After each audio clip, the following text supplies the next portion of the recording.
Hi friends, welcome to my channel. రీసెంట్గా TS high court ఒక నోటిఫికేషన్ని వివిధ పోస్టులకు రిలీజ్ చేయడం జరిగింది. దానిలో భాగంగా మనం ప్రీవియస్ పేపర్ ఒకటి డిస్కస్ చేయబోతున్నాం. మొదటి ప్రశ్న, భారత రాజ్యాంగాన్ని అప్పుల సంచిగా పిలుస్తారు. ఆర్థిక సూత్రాలనే అంశం ఏ దేశం నుండి తీసుకోబడింది? సో ఇండియన్ కాన్స్టిట్యూషన్ని మనం ఇక్కడ బ్యాగ్ ఆఫ్ బారోయింగ్ అని అంటున్నాం.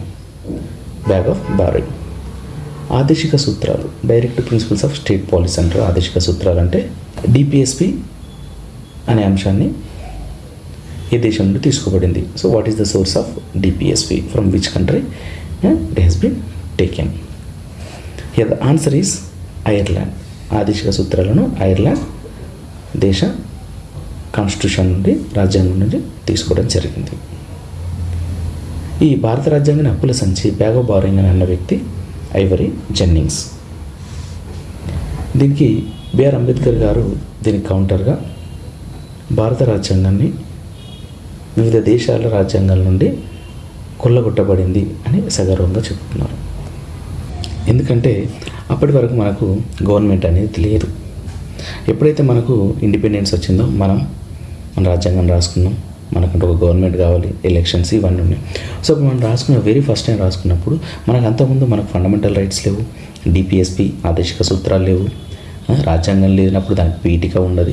సో మనకి ఇట్లా కావాల్సిన అన్నింటిని కూడా వివిధ దేశాల రాజ్యాంగంలో మనకు మన పరిస్థితులకు ఏదైతే సూటబుల్గా ఉందో వాటిని వేరు దేశాల రాజ్యాంగం నుంచి కాన్స్టిట్యూషన్ తీసుకోవడం జరిగింది. ఫర్ ఎగ్జాంపుల్ ఇక్కడ ఫ్రాన్స్ ఉంది. ఫ్రాన్స్ నుంచి మనము రిపబ్లిక్ అనేదాన్ని తీసుకోవడం జరిగింది. జపాన్ నుంచి ఆర్టికల్ 21లో పేర్కొనబడినటువంటి చట్టం నిర్దేశించిన పద్ధతి, that is procedure established by law అనేదాన్ని మనం జపాన్ కాన్స్టిట్యూషన్ నుండి తీసుకోవడం జరిగింది. చైనా నుండి ఏం తీసుకున్నవి ఏమీ లేవు. ఐర్లాండ్ నుండి ఆదేశిక సూత్రాలు తీసుకోవడం జరిగింది. అదే కాకుండా యుఎస్ఏ నుంచి మనం ఫండమెంటల్ రైట్స్ అని, ప్రియాంబుల్ ఇలాంటివి ఇంకా చాలా వేరు దేశాల నుంచి ఇంకా చాలా వరకు తీసుకునే ఉన్నాయి. కానీ మన కాన్స్టిట్యూషన్ చాలా వరకు మోర్ దాన్ 50% అనేది గవర్నమెంట్ ఆఫ్ ఇండియా యాక్ట్ 1935 నుండి తీసుకోవడం జరిగింది. సో మనకు అప్పటి వరకు ఏదైతే బ్రిటిష్ రూల్లో ఉన్నటువంటి act 1935, government of India 1935 act నుంచి చాలా వరకు తీసుకోవడం జరిగింది. ఆ తర్వాత మనకు కావాల్సిన మిగిలినవన్నింటినీ వేరు దేశాల కాన్స్టిట్యూషన్ నుండి తీసుకోవడం జరిగింది. So the answer is Ireland. Next second, క్రింది వాటిలో వివిధ దేశాల కరెన్సీలను బాస్కెట్ ఆఫ్ గుడ్స్ విధానం ద్వారా పోల్చిన ఆర్థిక సిద్ధాంతం ఏది? అది that is answer 4 is the answer. Purchasing power parity. Purchasing power parity అంటే సింపుల్గా డెఫినేషన్ ఏంటంటే, ఒక ఎగ్జాంపుల్ ద్వారా మనకి ఈజీగా అర్థమవుతుంది. ఒక వ్యక్తి ఒక దేశంలో, ఇది ఏంటంటే పర్చేసింగ్ పవర్ ప్యారిటీ అనేది వివిధ దేశాల మధ్యలో కంపేర్ చేసుకోవడానికి ఈ ఆర్థిక సిద్ధాంతం అనేది ఉపయోగపడుతుంది. ఫర్ ఎగ్జాంపుల్, ఏ అనే వ్యక్తికి ఇండియాలో జాబ్ ఉంది. అతను ఇక్కడ ఇండియాలో ఒక 2 lakhs శాలరీ పర్ మంత్ కనుక సంపాదిస్తున్నాడు అనుకోండి, 2 lakhs. ఇదే వ్యక్తి అమెరికాలో అతని సంపాదన ఫర్ ఎగ్జాంపుల్ $5,000. ఇండియన్ కరెన్సీలో చూసుకుంటే అతనికి అక్కడ ఒక 6 lakhs శాలరీ అనుకోండి ఇండియన్ కరెన్సీలో. సో ఇప్పుడు అతను ఎక్కడ చేయడం బెటర్ మనకు తెలిసి, ఇండియాలో చేయడం బెటరా, అమెరికాలో చేయడం బెటరా? ఓకేనా? ఇండియాలో అనుకోండి ఫర్ ఎగ్జాంపుల్, అతనికి 2 lakhsలో అతనికి అన్ని ఖర్చులు పోయినా అతను ఇక్కడ ఇండియాలో అయ్యే ఖర్చు అతనికి మంత్లీ 20,000 ఖర్చు అవుతుంది అనుకోండి. అదే అమెరికాలో అతని ఖర్చు అక్కడి స్టాండర్డ్స్కు 5 lakhs వరకు ఖర్చు అయిపోతుంది. సో ఓవరాల్గా చూసుకుంటే మనకు ఇక్కడ ఒక 1,80,000 ఇక్కడ మిగులుతుంది, అక్కడ వచ్చేసరికి ఒక 1 lakh మిగులుతుంది. సో ఈ రకంగా చూసుకుంటే ఎక్కడ వర్క్ చేయడం బెటర్? ఇండియాలో చేయడం బెటర్. సో దీన్ని మనం పర్చేసింగ్ పవర్ ప్యాటర్న్ అంటే, అక్కడ లైఫ్ స్టాండర్డ్ మనకి ఇక్కడ 20,000 అయిపోయేది అక్కడ 5 lakhsలో అవుతుంది. సో దీన్ని మనం పర్చేసింగ్ పవర్ ప్యారిటీ అనే సిద్ధాంతాన్ని యూజ్ చేసి మనం కనుక్కోవడం జరుగుతుంది. ఇది బాస్కెట్ ఆఫ్ గూడ్స్ అంటే ఏం లేదంటే, మనం ఏదైతే 20,000 ఖర్చు అవుతుంది అనుకున్నాం కదా, ఇందులోకి ఏవేవైతే మనం గూడ్స్ కానీ సర్వీసెస్ కానీ అతనికి దాని ఆ నెలలో అతనికి అయ్యే బేసిక్ ఖర్చులు ఉంటాయి కదా, వాటిని మనం బాస్కెట్ ఆఫ్ గూడ్స్ అంటాం. ఇక్కడ 5 lakhs ఉంది, ఇక్కడ 20,000 ఉంది. సో మనం ఇప్పుడు యూజ్ చేసేది పర్చేసింగ్ పవర్ ఆఫ్ ప్యారిటీ ఆర్థిక సిద్ధాంతాన్ని ఉపయోగించి వివిధ దేశాల యొక్క కరెన్సీలను మనం పోల్చుకోవడం జరుగుతుంది. నెక్స్ట్ క్వశ్చన్, గాంధీజీ తన క్విట్ ఇండియా ప్రసంగంలో డూ ఆర్ డైకి ఏ దేశంలో పిలుపునిచ్చారు? ఏ దేశంలో కాదు, ఏ రాష్ట్రంలో పిలుపునిచ్చారు? క్విట్ ఇండియా ఉద్యమం మనకు హిస్టరీకి సంబంధించిన క్వశ్చన్. మోడర్న్ ఇండియాలో లాస్ట్ ఫేజ్లో ఉంటుంది. క్విట్ ఇండియా ఉద్యమం 1942 ఆగస్టు 8కు బొంబాయిలోని గోవాలియా ట్యాంక్ మైదాన్ ముంబై దగ్గర స్టార్ట్ అయింది. ఇక్కడ option 3 is the answer. Gowalia tank ముంబైలో స్టార్ట్ అయింది.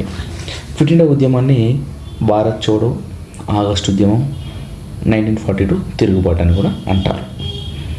ఓకే, ఈ క్విట్ ఇండియా ఉద్యమానికి గాంధీ ఇచ్చిన నినాదం డూ ఆర్ డై, సాధించు లేదా మరణించు అనే నినాదాన్ని ఇవ్వడం జరిగింది. ఓకే, నెక్స్ట్ క్వశ్చన్, భారత రాజ్యాంగంలో సవరణ సంఖ్య 61 యొక్క ప్రాముఖ్యత ఏమిటి? ఇక్కడ 61st కాన్స్టిట్యూషనల్ అమెండ్మెంట్. సవరణ తెలుసు కదండి, ఏమైనా మన రాజ్యాంగానికి సవరణలు, చేంజెస్ విత్ టైం. మనం ఎప్పుడు కానీ మనం టైం మారుతున్న కొద్దీ అప్పుడు పరిస్థితులకు అనుగుణంగా మనం మన రాజ్యాంగాన్ని, మన కాన్స్టిట్యూషన్ని వీ హ్యావ్ టు అమెండ్. సవరణ అనేది తప్పనిసరి అవుతుంది. అందులో భాగంగా 61st కాన్స్టిట్యూషన్ అమెండ్మెంట్ 61వ సవరణ ఏంటి? అదేంటంటే ఎన్నికల ఓటింగ్ వయసును 21 సంవత్సరాల నుంచి 18 సంవత్సరాలకు తగ్గించారు. ఓకే, ఇది 1988లో బిల్ అనేది ఇంట్రడ్యూస్ చేయడం జరిగింది లోక్సభలో. 1989లో అప్పటి రాజీవ్ గాంధీ ప్రభుత్వంలో దీన్ని ఎవరైతే మన ప్రెసిడెంట్ వెంకటరామన్ గారి సంతకం అంటే 1989 నుంచి ఇది అమల్లోకి రావడం జరిగింది. నెక్స్ట్ క్వశ్చన్, దేశంలో అధికంగా చలామణి అవుతున్న వ్యవసాయ గ్రామీణ పత్రికగా లిమ్కా బుక్ ఆఫ్ రికార్డ్స్లోకి ప్రవేశించిన వ్యవసాయ పత్రిక పేరు తెలపండి. ఇది కరెంట్ అఫైర్స్ కిందకి వస్తుందండి. వ్యవసాయ గ్రామీణ పత్రిక ఏంటది? కృషి జాగరణ్. ఇది ఇండియాలో చాలా వరకు చాలా పేరు ప్రఖ్యాతులు ఉన్నటువంటి వ్యవసాయ పత్రిక కృషి జాగరణ్. ఇది 12 లాంగ్వేజెస్లో పబ్లిష్ చేయడం జరుగుతుంది. అందువల్ల ఇది లిమ్కా బుక్ ఆఫ్ రికార్డ్లోకి వెళ్ళి రీసెంట్గా న్యూస్లో ఉంది. నెక్స్ట్, అత్యధిక వన్డే ఇంటర్నేషనల్ పరుగుల రికార్డును కలిగి ఉన్న వెస్టిండీస్ క్రికెటర్ అని రీసెంట్గా ఇది స్పోర్ట్స్ సంబంధించిన current affairs, that is Chris Gayle is the answer. 1952లో జరిగిన బెంగాలీ భాష ఉద్యమ జ్ఞాపకార్థం యునెస్కో 1999లో అంతర్జాతీయ మాతృభాష దినోత్సవంగా ఏ తేదీని ప్రకటించింది? That is February 21. ఈ బెంగాలీ భాష ఉద్యమం అనేదాన్ని అంతర్జాతీయ మాతృభాష దినోత్సవంగా చేయాలని చెప్పి యునెస్కోలో ఇనిషియేట్ చేసింది ఎవరంటే బంగ్లాదేశ్.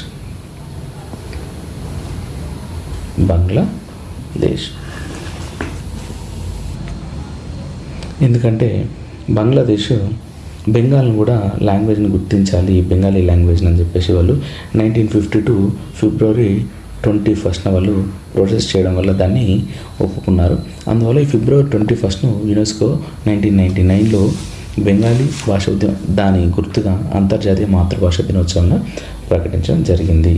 అదేవిధంగా తెలంగాణ భాషా దినోత్సవం ఒకవేళ అడిగితే that is September 9th. Telangana భాషా దినోత్సవం. నెక్స్ట్, క్యూబ్సాట్ 3SAT-1 వ్యవస్థ అంటే ఏమిటి మరియు దాన్ని దేనికి ఉపయోగిస్తారు?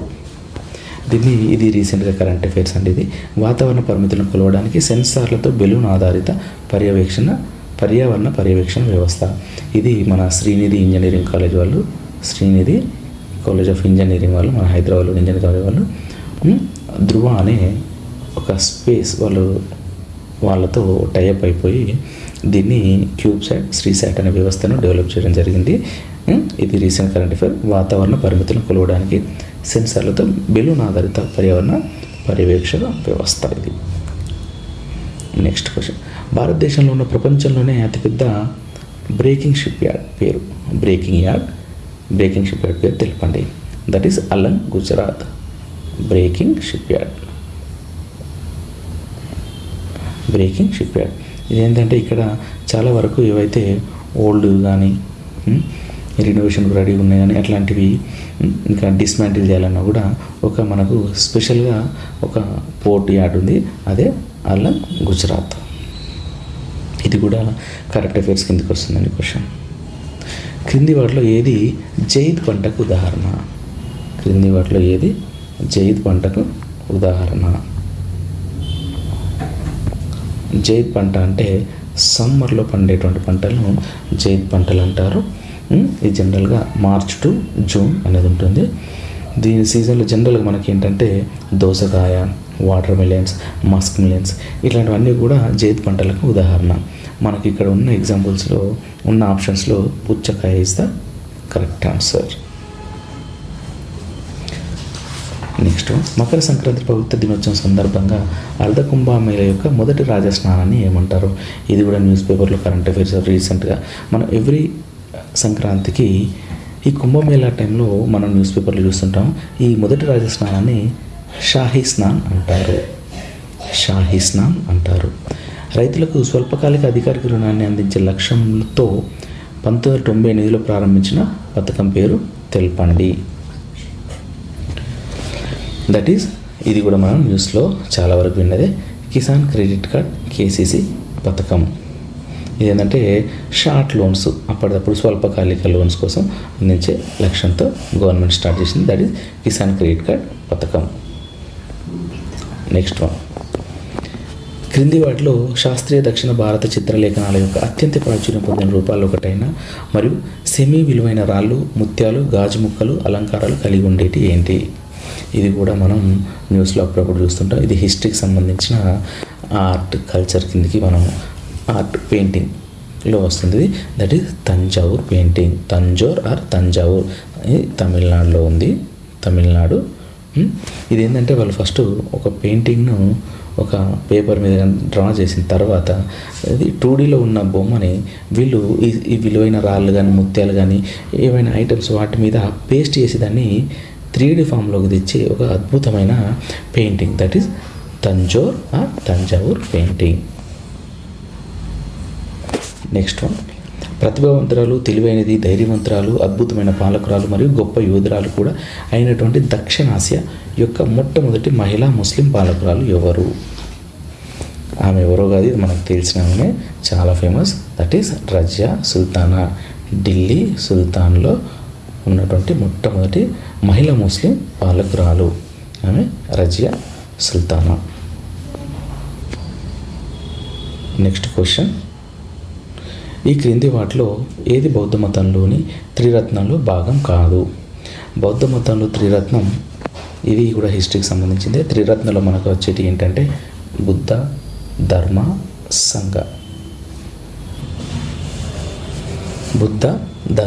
సంఘ. ఈ మూడు కూడా బౌద్ధ మతంలోని త్రిరత్న అంటే ఇవి. ఇందులో త్రిరత్నంలో కానిది ఏది అన్నాడు కాబట్టి దట్ ఈస్ కర్మ. బుద్ధ అంటే పొటెన్షియల్ టు బికమ్, ఎట్లా అంటే లవ్ అండ్ అండర్స్టాండింగ్.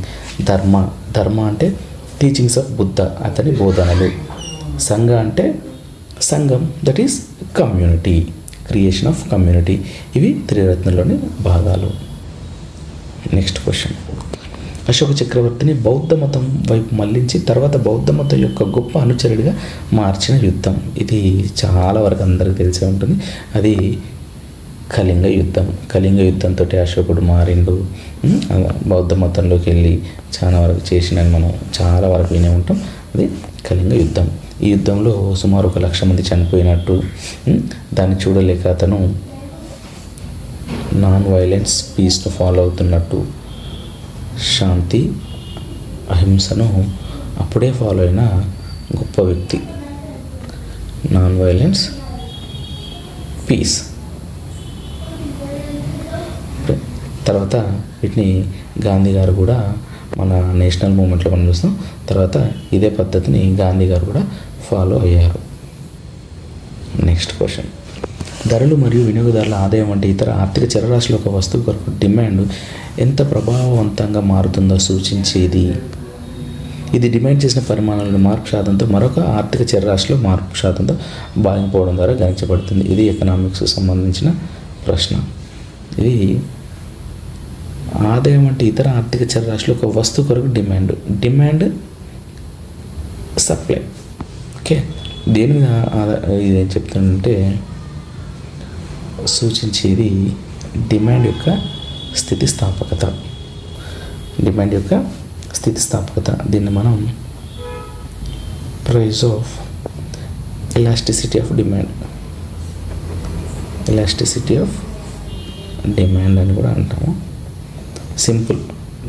ఇప్పుడు డిమాండ్ ఎక్కువ ఉంటే ఏమవుతుంది? డిమాండ్ ఎక్కువ ఉంటే ప్రైస్ అనేది హైక్ అవుతుంది.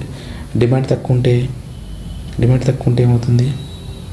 ప్రైస్ కూడా తగ్గుతుంది.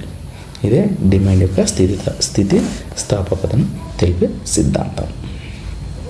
నెక్స్ట్ క్వశ్చన్, వాతావరణంలోని ప్రాథమిక గ్రీన్ హౌస్ వాయువుల జాబితాలో కింది వాటిలో ఏది భాగం కాదు? మామూలుగా మనకు గ్రీన్ హౌస్ గ్యాస్ తెలుసు కదా, కార్బన్ డైఆక్సైడ్, మీథేన్, నీటి, ఈ మూడు కూడా గ్రీన్ హౌస్ గ్యాసెస్. ఇందులో కానిది ఏంటి అంటే oxygen. Effect of green house gases అంటే ఏమవుతుంది? మన అట్మాస్ఫియర్ యొక్క టెంపరేచర్ను పెంచుతాయి. అట్మాస్ఫియర్ టెంపరేచర్ పెంచడంలో కీలక పాత్ర పడుతుంది గ్రీన్ హౌస్ గ్యాసెస్. ఇప్పుడు ప్రజెంట్ మనకు ఎన్విరాన్మెంటల్ ఇష్యూస్లో బేసిక్ బర్నింగ్ టాపిక్ ఏంటంటే green house gases. The emission of green house gases must be reduced అని చెప్పేసి చాలా మనకు ఇంటర్నేషనల్ లెవెల్లో చాలా సమిట్స్ కానీ అవుతున్నాయి. అది సో హియర్ గ్రీన్ హౌస్ గ్యాసులు కానీ ఆక్సిజన్ అని మనకు తెలిసిపోతుంది.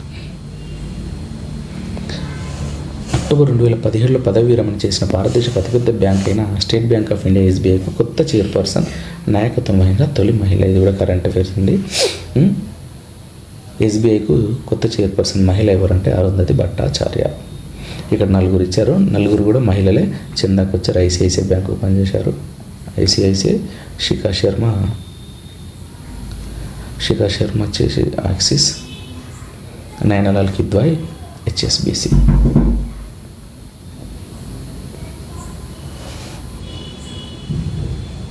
నెక్స్ట్ క్వశ్చన్, తెలంగాణ ఆంధ్రప్రదేశ్ రాష్ట్రాల మధ్య నీటి భాగస్వామ్యం గురించి చర్చలో క్రింది బోర్డులలో ఏది పాల్గొంటుంది?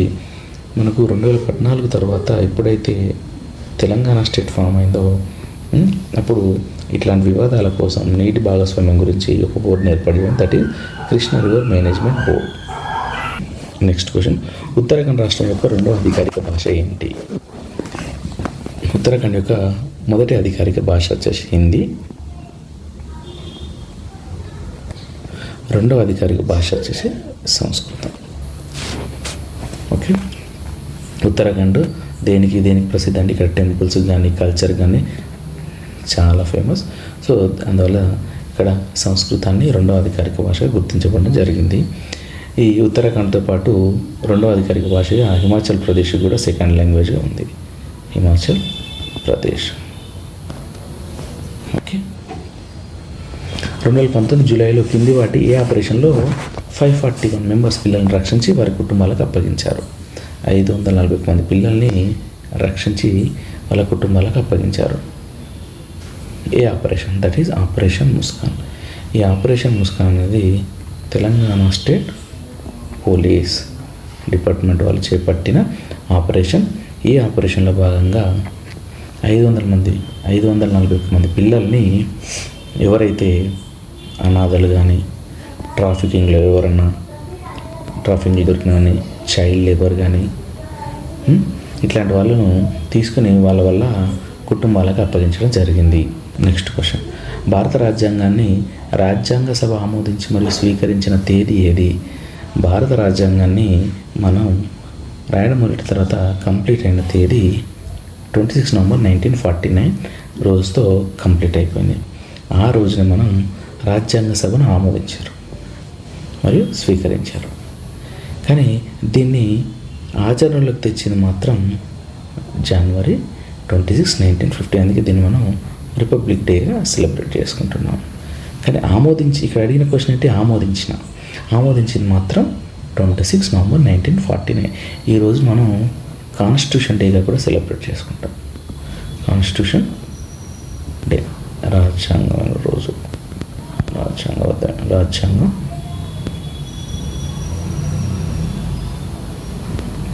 రోజుగా మనం దీన్ని సెలబ్రేట్ చేసుకోవడం జరుగుతుంది. నెక్స్ట్ క్వశ్చన్, 2011 జనాభా లెక్కల ప్రకారం విస్తీర్ణం ప్రకారం భారతదేశంలో అతిపెద్ద జిల్లా. ఇది direct question, easy. That is Kutch, Gujarat. విస్తీర్ణ పరంగా ఇండియాలోనే పెద్ద జిల్లా. ఓకే. నెక్స్ట్, కావేరీ నదీ జలాల ప్రాంతంలో 3/1 చెట్లతో విస్తరిస్తూ ఆగ్రో ఫారెస్ట్రీలో రైతులు 242 కోట్ల చెట్లను నాటడానికి తోడ్పడేలా ఈషా ఫౌండేషన్ చెందిన సద్గురు ప్రారంభించిన ప్రాజెక్ట్. ఈ మధ్యన మనం చూస్తూనే ఉన్నాం ఈషా ఫౌండేషన్, సద్గురు.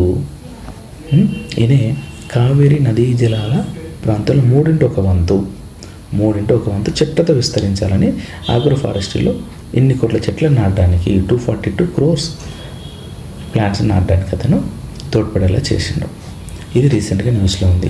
ఆ ప్రాజెక్ట్ పేరే కావేరీ కాలింగ్.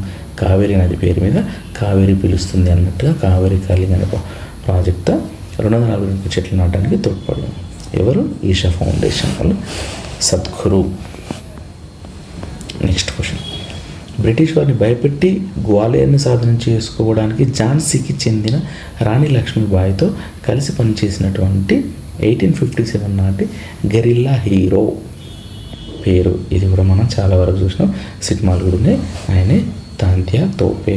ఎవరండి? తాంతియా తోపే.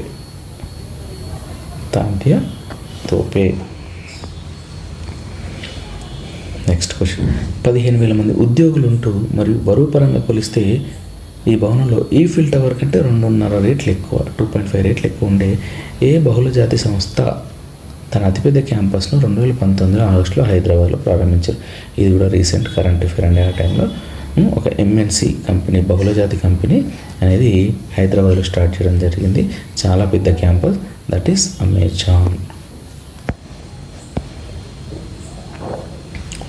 క్రింది వాటిలో అంతర్జాతీయ అవార్డు యొక్క సరికాని జీతం మరియు అవార్డు ఇవ్వబడిన ఫీల్డ్ ఏది? ఇది కూడా కరెంట్ అఫేర్స్ అండి. ప్రిన్జియా మోడల్, ఇది కెమిస్ట్రీలో ఇవ్వాలి కరెక్టే. అబెల్ గణితంలో ఇవ్వాల్సిన మ్యాథ్స్లో ఇస్తారు. ఆగా కనబడి ఆర్కిటెక్చర్, ఈ 3 కూడా కరెక్టే. ఈ 4వది మ్యాన్రీ అవార్డు, ఇది హైడ్రాలజీకి సంబంధించిన సబ్జెక్టులో ఇస్తారు.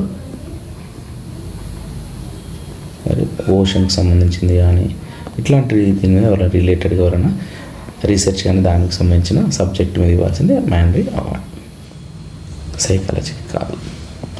నెక్స్ట్, అహ్మదాబాద్కు చెందిన మల్లికా సారాభాయ్ అనే నర్తకి ఏ శాస్త్రీయ నృత్య రూపకాలతో సంబంధం కలిగి ఉంటారు? అది కూచిపూడి మరియు భరతనాట్యం. ఈ మల్లికా సారాభాయ్ అనేమో చాలా గ్రేట్ నర్తకి, ఈమె మంచి డ్యాన్సరు, యాక్ట్రెస్ కూడా. ఈమె ఈ కూచిపూడి భరతనాట్యంలో చాలా famous. Okay. Next question, Aurangabad నుండి 24 కిలోమీటర్ల దూరంలో ఉన్న మరియు మొఘల్ చక్రవర్తి ఔరంగజేబు సమాధి గల ప్రదేశం పేరు. ఇది కూడా హిస్టరీకి సంబంధించిన ప్రశ్న. ఇది కుల్దాబాద్. ఇది కుల్దాబాద్ అనే ప్రదేశంలో మొఘల్ చక్రవర్తి ఔరంగజేబు సమాధి గల ప్రదేశం పేరు కుల్దాబాద్.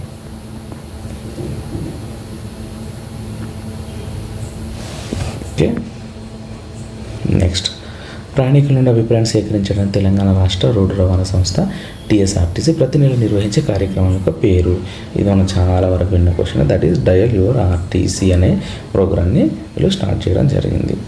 హైదరాబాద్ విశ్వవిద్యాలయం ఇన్స్టిట్యూట్ ఆఫ్ ఎమినెన్స్ హోదాను పొందింది మరియు ఇప్పుడు కేవలం 4 ఇతర సంస్థలు కలిగి ఉన్న ఒక ఉన్నత సమూహంలో ఉంది. ఓన్లీ 4 ఉన్నాయంట. ఈ 4 ఇది కూడా ఒకటి అంటున్నారు. ఏంటది? ఇన్స్టిట్యూట్ ఆఫ్ ఎమినెన్స్ హోదా.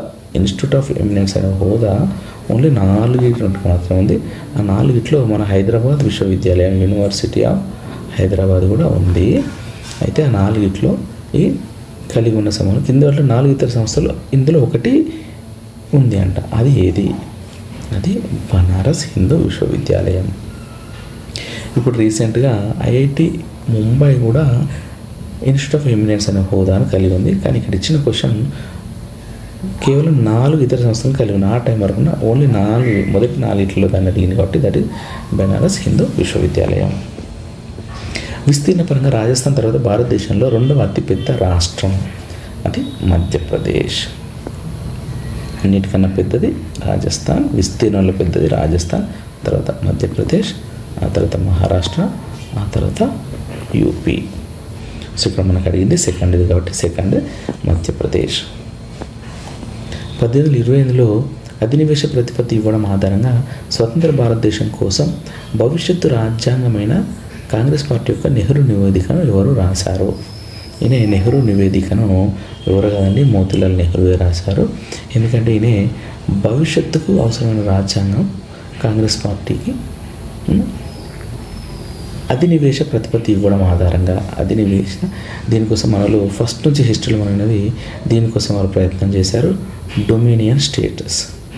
ఇండియాకు ఫస్ట్ డైరెక్ట్గా మనం ఇండిపెండెన్స్ అడగలేదండి. డొమినియన్ స్టేటస్ అంటే మేము పాలించుకుంటాం, ఇందులో ఎవరు కూడా తలదూర్చడం లేదు, ఇండియాని మేము పాలించుకుంటాం, మీరు కేవలం ఓన్లీ హెడ్గా మాత్రం ఉండండి, కానీ ఇంటర్నల్ మొత్తం మేమే మా రాజ్యాన్ని మేము పాలించుకుంటాం అని ఫస్ట్ డొమినియన్ స్టేటస్ కావాలని అడిగారు. సో డొమినియన్ స్టేటస్ అంటే అప్పుడు మనకు కావాల్సింది మనం పాలించుకోవాలంటే మనకి ఏమి ఉండాలి? అప్పుడు కాన్స్టిట్యూషన్ అనేది అవసరం. దాన్ని భవిష్యత్తు రాజ్యాంగం స్వతంత్ర భారతదేశంలో ఒక రాజ్యాంగమైనటువంటి ఒక నివేదిక ఇచ్చింది. అది ఇచ్చింది ఎవరంటే మోతీలాల్ నెహ్రూ, జవహర్లాల్ నెహ్రూ తండ్రి అయినటువంటి మోతీలాల్ నెహ్రూ. తరగతి 12 లేదా 17 సంవత్సరాల వయసు వరకు పిల్లల్లో పాఠశాలలో లేదా వెలుపల పిల్లల్లో సృజనాత్మక మరియు వినూత్న స్ఫూర్తిని వెలికి తీయడానికి భారతదేశంలోని నేషనల్ ఇన్నోవేషన్ ఫౌండేషన్ నిర్వహించిన వార్షిక జాతీయ పోటీ క్రింది వాటిలో ఏది? అది doctor APJ Abdul Kalam ignite పోటీ. ఇదేంటంటే డాక్టర్ అబ్దుల్ కలాం గుర్తుగా ఈ doctor APJ Abdul Kalam ignite పోటీ నిర్వహించడం జరుగుతుంది. ఇది ఏంటంటే ఎవరైతే 17 years లోపు అంటే ఇంటర్ సెకండ్ ఇయర్ లోపు ఉన్న వాళ్ళు కావచ్చు, ఇంకా ఏదైనా డ్రాప్ అవుట్ స్కూల్ పిల్లలు కావచ్చు, వాళ్ళు ఇచ్చే ఐడియాలు ఎట్లా ఉండాలంటే ఒక సృజనాత్మకంగా వినూత్నంగా కొత్త ఐడియాలు ఉండాలి. ఒకవేళ నిజంగా సృజనాత్మకంగా వినూత్నకంగా కొత్తగా ఉండి మంచి ఏదన్నా ఉపయోగపడితే దానికి వీళ్ళు పేటెంట్ కూడా తీసుకుంటారు, వాళ్ళకి ఇప్పించడం జరుగుతుంది. ఓకే, దీన్ని ఎవరు కండక్ట్ చేస్తారు? నేషనల్ ఇన్నోవేషన్ ఫౌండేషన్ వారు నిర్వహిస్తారు. ఎవరి పేరు మీద? Doctor APJ Abdul Kalam ignite పోటీ. హిందుస్థానీ సంగీతం యొక్క పురాతన ఘరానా ఏది? ఇది కూడా హిస్టరీకి సంబంధించింది. ఓకే, ఇది మ్యూజిక్ క్వశ్చన్. పురాతన ఘరానా వచ్చేసి గ్వాలియర్ ఘరానా. 2019లో రష్యాలో ఎత్తైన శిఖరమైన మౌంట్ ఎల్బ్రస్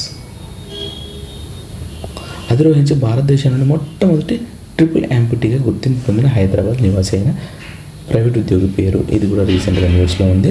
ట్రిపుల్ యాంపిటీ అంటే ఆయనకు 3 హ్యాండీ మతలబ్ 3 అంగవైకల్యాలు, 3 ప్లేసెస్లో హ్యాండిక్యాప్గా ఉన్నాడు. 3 అంగవైకల్యాలు ఉన్నప్పటికీ కూడా ఆయన మౌంట్ ఎల్బ్రస్ను, ఇది ఎక్కడంటే రష్యాలో ఉంది, దాన్ని అధిరోహించిన వ్యక్తి హైదరాబాద్ నివాసి శేఖర్ గౌడ్. హైదరాబాద్ అంటే ఇక్కడ యాదాద్రి అండి, వీళ్ళది ప్రాపర్ రీసెంట్ న్యూస్లో ఉంది, ఇది యాదాద్రి. Next question. 1929లో ఢిల్లీ కేంద్ర శాసనసభలో పొగ బాంబులను విసిరింది ఎవరు? ఇది కూడా హిస్టరీ క్వశ్చన్. 1929లో ఢిల్లీలో కేంద్ర శాసనసభలో పొగ బాంబులను మన భగత్ సింగ్, బట్కేశ్వర్ దత్ వీళ్ళు పొగ బాంబులను విసిరి అందరి అటెన్షన్ తీసుకొని ఎవరైతే బ్రిటిషర్స్ పాస్ చేస్తున్నటువంటి బిల్స్ గురించి చెప్పడానికి ప్రయత్నం చేశారు. అందుకోసం ఇది వాళ్ళని గాయపరచడం దేని కాకుండా జస్ట్ అక్కడ ఇష్యూ జరుగుతుంది, ఆ ఇష్యూ నుంచి డైవర్ట్ చేసి ఆ ఇష్యూ ఏం జరుగుతుందో తెలియడం కోసం మాత్రమే పొగ బాంబులను విసరడం జరిగింది. అది ఎవరండి? భగత్ సింగ్ మరియు బట్కేశ్వర్ దత్. ఆ టైంలో బ్రిటిషర్స్ పాస్ చేసిన బిల్స్ ఒకటి పబ్లిక్ సేఫ్టీ బిల్ అని, ఒకటి ట్రేడ్ డిస్ప్యూట్ బిల్ అని. ఈ పబ్లిక్ సేఫ్టీ బిల్స్ ఇవన్నీ కూడా మన సొసైటీకి చాలా అగెనిస్ట్గా ఉన్నాయి, దీనివల్ల మనకు చాలా ఇబ్బందులు ఎదుగుతాయన్న ఒక ఉద్దేశంతో వీళ్ళు పొగ బాంబులను విసిరి దీని గురించి తెలియడం కోసం వీళ్ళు విధంగా చేయడం జరిగింది. Next one. వినూత్న ఆలోచనలతో మరియు బయోటెక్నాలజీ యొక్క ఫ్రాంటియర్ పరిశోధన కొనసాగించాలని కోరుకునే అత్యుత్తమ యువ శాస్త్రవేత్తలను గుర్తించడానికి మరియు నైపుణ్యాన్ని పెంచడానికి 2005లో ప్రారంభించిన కెరీర్ ఓరియంటెడ్ అవార్డ్. ఈ అవార్డు రీసెంట్గా న్యూస్లో ఉంది, అందుకోసం దీని మీద క్వశ్చన్ అడగడం జరిగింది. అది the innovative young biotechnology award. Innovative young biotechnologist award. This is the answer. ఫైనల్గా ఇప్పటి వరకు మనకి అడిగిన మనకు ఈ క్వశ్చన్ పేపర్ మోడల్ ఎట్లా ఉంటుందంటే మనకు 100 క్వశ్చన్స్ ఇవ్వడం జరుగుతుంది. 100లో 40 క్వశ్చన్స్, 40 to 60 జనరల్ స్టడీస్ అంటే అన్ని సబ్జెక్టులు, Geography, history, polity, economics, general science, current affairs. Main ఏంటంటే మనకు కరెంట్ అఫైర్స్లో ఫోకస్ ఎక్కువ ఉంది. Anything related to Geography, history, polity related ఇప్పుడు రీసెంట్గా ఏవి ఉన్నా కూడా వాటిని మనం కరెంట్ అఫైర్స్లో భాగంగా అడుగుతున్నారు. మనం వాటిని కరెంట్ అఫైర్స్ అనుకుంటాం, కానీ రీసెంట్గా న్యూస్లో ఉన్నాయి. హిస్టారికల్ కానీ, ఎకనామికల్గా కానీ, ఎకనామిక్ సబ్జెక్ట్ కానీ, పొలిటికల్ కానీ ఉన్నాయి. అవి మనం హిస్టరీ సబ్జెక్టు, పాలిటీ అనుకుంటాం, కానీ అవి రీసెంట్గా న్యూస్లో ఉన్నాయి. అందువల్ల మనకు జిఎస్ పార్ట్ నుంచి మనకు 40 to 60 క్వశ్చన్స్, అప్పుడప్పుడు కొన్నిసార్లు 40 అడగడం జరిగింది, కొన్నిసార్లు 50, కొన్నిసార్లు 60, ఏ రకంగా ఇవ్వచ్చు. మిగిలిన మార్కులు వచ్చేసి ఇంగ్లీష్. సో మనకు 50% అనుకున్నా కూడా జనరల్ స్టడీస్ మొత్తం కలిపి 40 to 60, ఇంగ్లీష్ కూడా సేమ్ 40 to 60. ఒక్కొక్కసారి అనేది ఈ నెంబర్స్ అటు ఇటు వేరవుతుంటాయి. సో 40 to 60 అనేది ఇవ్వడం జరుగుతుంది. So all the best friends.